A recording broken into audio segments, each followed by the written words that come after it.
She likes that or doesn't like that? I don't think she does. Oh. We're trying to get her used to it. It's a good little setup she has here. She's got all her letters and all her guys. She doesn't like getting her hair wet. Brooke, you like that? Do you want to get dunked again? She definitely doesn't like that.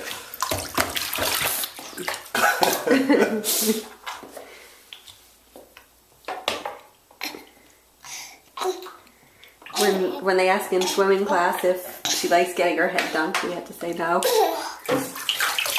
Well, she doesn't mind being in the water, just getting her head done. Yeah. Alright, Brooke, enjoy your bath. Hi.